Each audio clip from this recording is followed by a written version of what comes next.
व्यक्तियों के कर दायित्व की गणना को कुछ प्रैक्टिकल क्वेश्चन के द्वारा हम अध्ययन करने का प्रयास करते हैं।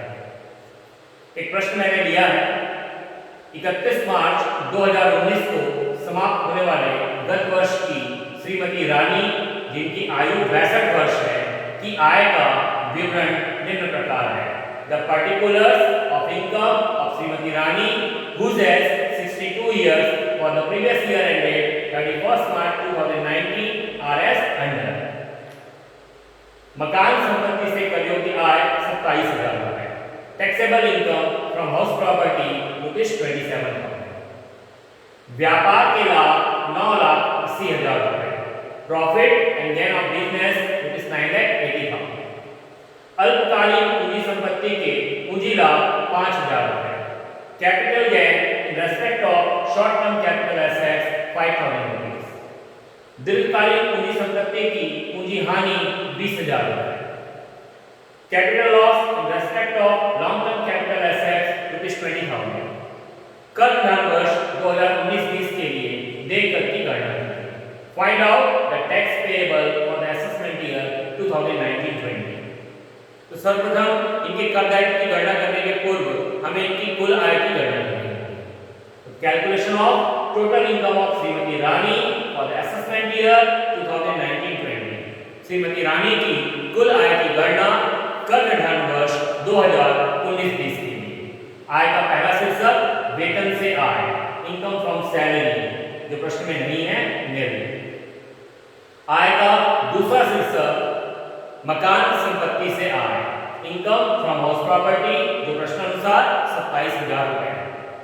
आय का तीसरा शीर्षक व्यापार से आय, इनकम फ्रॉम बिजनेस, जो प्रश्न के अनुसार 9,80,000 रुपए। आय का चौथा शीर्षक कैपिटल गेन, पूंजी लाभ। पूंजी लाभ के अंतर्गत सबसे पहले दीर्घकालीन पूंजी लाभ, long term capital gain.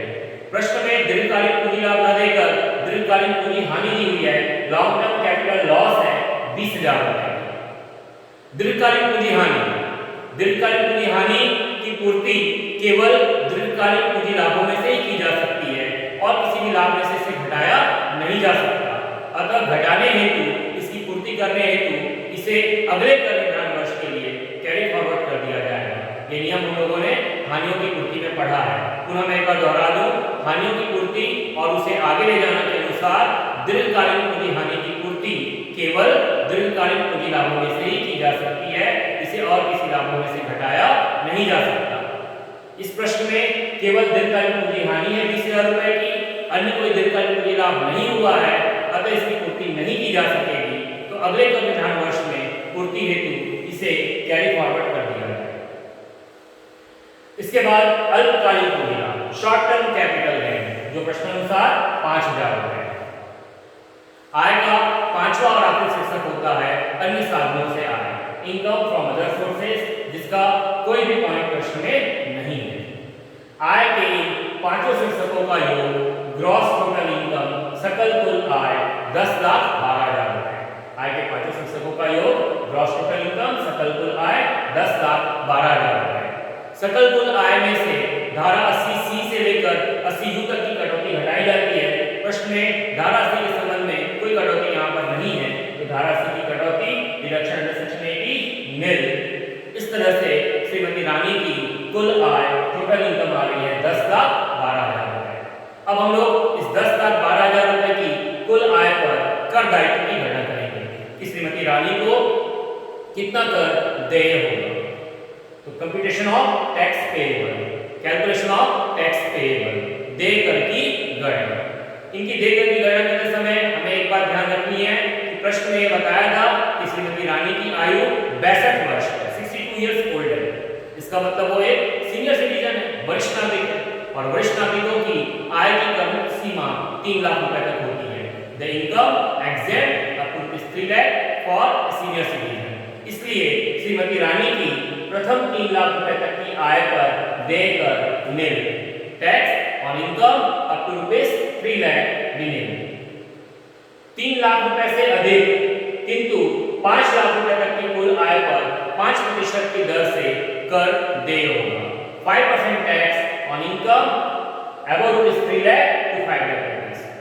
3 lakh रुपए से 5 लाख रुपए तक, 3 लाख से 5 लाख तक अर्थात 2 लाख रुपए की आय पर 5% की दर से 10,000 रुपए का कर देय होगा।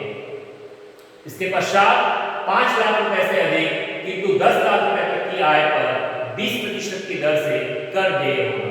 20% tax payable on income above rupees 5 lakh to 10 lakh rupees. 5 lakh से 10 लाख अर्थात 5 लाख रुपए की आय पर 20% की दर से 1 लाख रुपए का कर देय होगा। 5 लाख रुपए की आय पर 20% की दर से 1 लाख रुपए का कर देय होगा। अब 10 लाख रुपए से अधिक की उनकी कुल आय, जब हमने इसके पूर्व कुल आय की गणना की थी तो श्रीमती रानी की कुल आय 10,12,000 रुपए आई है। इसलिए 10 लाख रुपए से 10,12,000 रुपए तक की कुल आय पर उन्हें 30% की दर से कर देय होगा। 30% tax payable on income up to rupees 10 lakh to 10 lakh 12,000 rupees. 10 lakh से 10,12,000 अर्थात 12,000 रुपए का 30% 3,600 रुपए का कर देय होगा। सभी करों को हम जोड़ेंगे तो कर आ रहा है 1,13,600 रुपए, रुपीज 1,13,600 रुपए। अब इस पे ऐड करते हैं सरचार्ज, अधिभार। अधिभार तभी देय होता है जब किसी व्यक्ति की कुल आय 50 लाख रुपए से अधिक हो। यहाँ पर श्रीमती रानी की कुल आय 50 लाख रुपए से कम है, अतः कोई भी अधिभार देय नहीं होगा, सरचार्ज निल। कर और अधिभार की राशि का योग करने पर 1,13,600 रुपए, जिस पर 4% का स्वास्थ्य एवं शिक्षा उपकर चार्ज किया जाएगा। 4% हेल्थ एंड एजुकेशन फीस। 1,13,600 का 4% 4,544 रुपए। ये शिक्षा उपकर जोड़ने के बाद उनका ग्रॉस टैक्स पेएबल सकल देय कर 1,18,144 रुपए, क्योंकि उनका सकल देय कर 1,18,144 रुपए आ रहा है, इसलिए श्रीमती रानी का जो कर दायित्व बनेगा वो 1,18,140 रुपए होगा, क्योंकि 10 के गुणांक के आधार पर कर देय होते हैं। इसलिए श्रीमती रानी के द्वारा देय कर 1,18,140 रुपए होगा। इस प्रश्न में जो सबसे महत्वपूर्ण बात है वह यह ध्यान रखने की है कि श्रीमती रानी की कुल आयु 62 वर्ष है, 62 इयर्स ओल्ड है वो, इसलिए उन पर वरिष्ठ नागरिकों के नियम के अनुसार 3 लाख रुपए तक की आय पर उन्हें कोई भी कर देय नहीं होगा। The income exempt up to rupees 3 lakh. आइए अब एक अन्य प्रश्न के माध्यम से हम इसे समझने का प्रयास करते हैं। एक और प्रश्न मैंने आपके एग्जाम्पल के लिए लिया है। कर विधान वर्ष 2019-20 के लिए एक व्यक्ति की आयु 82 वर्ष है, की आय के निम्न साधन है। इसका ध्यान रखना है, आयु 82 वर्ष है, ये अति वरिष्ठ नागरिक है, super senior citizen. An individual whose age 82 years has the following sources of income for the assessment year 2019-20। तो ये प्रश्न जो मैंने लिया है, क्योंकि ये 82 इयर्स ओल्ड हैं, मतलब ये सुपर सीनियर सिटीजन है, अति वरिष्ठ नागरिक है। उनकी वेतन से सकल आय जिसमें पेंशन दी गई है वो 1,20,000 रुपए है। ग्रॉस इनकम फ्रॉम सैलरी जो पेंशन है वो है ₹1,20,000।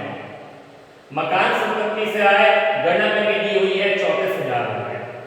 Income from house property computed ₹34,000।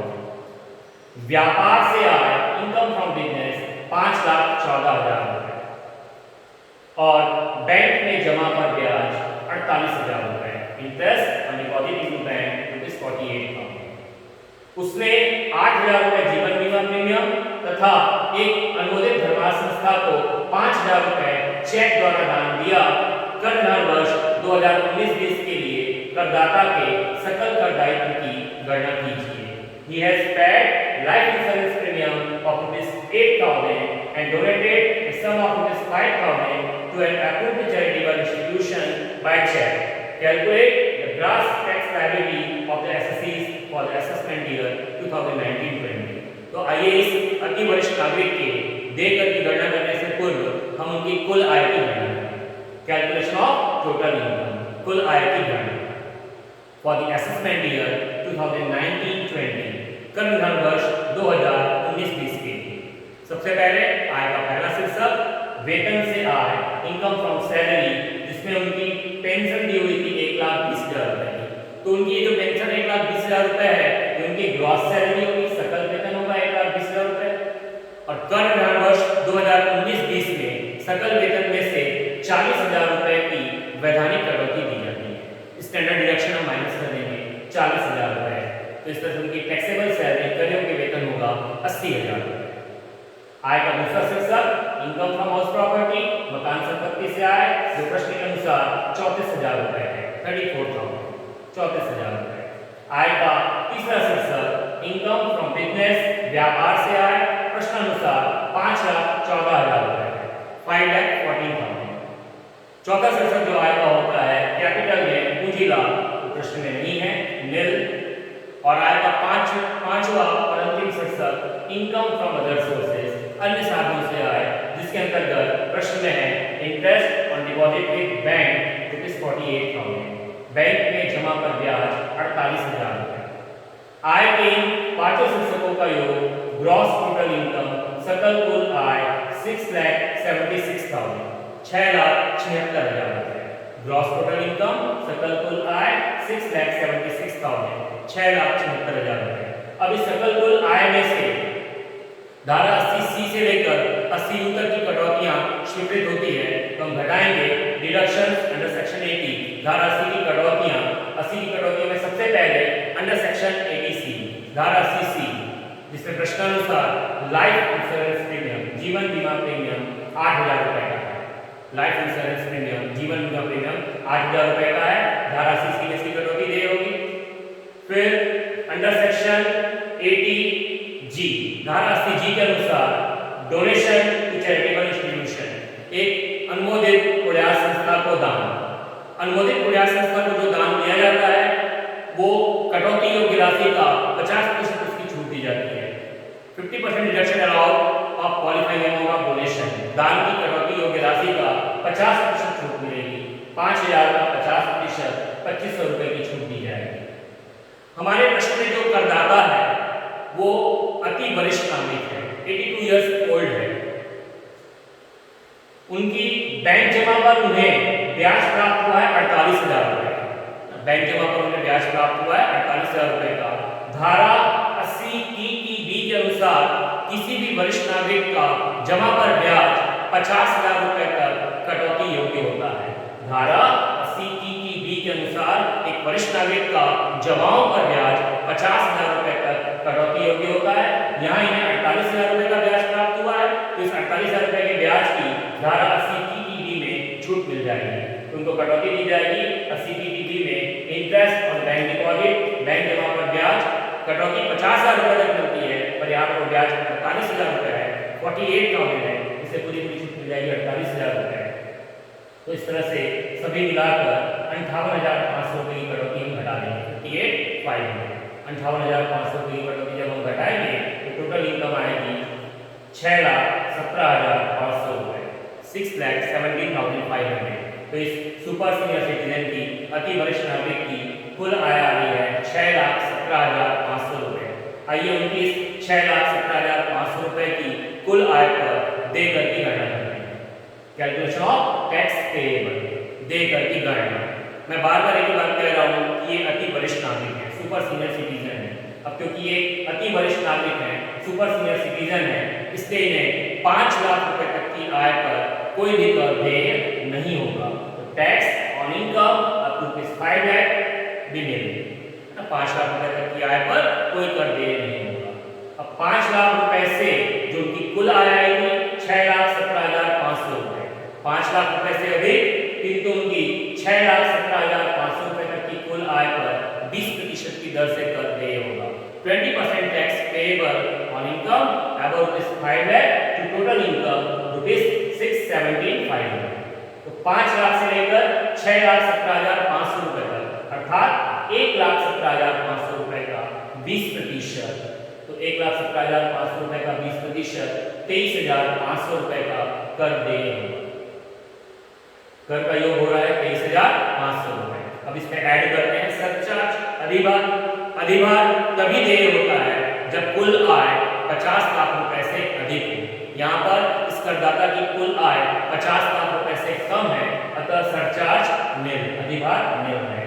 तो कर और अधिभार की राशि का योग 23,500 रुपए, जिस पर 4% स्वास्थ्य एवं शिक्षा उपकर जुड़ेगा। 4% हेल्थ एंड एजुकेशन सेल्स 23,500 रुपए का, 4% 940 रुपए का स्वास्थ्य एवं शिक्षा उपकर जब हम इसमें जोड़ेंगे तो उनका ग्रॉस टैक्स पेएबल सकल देय कर 24,440 रुपए होगा।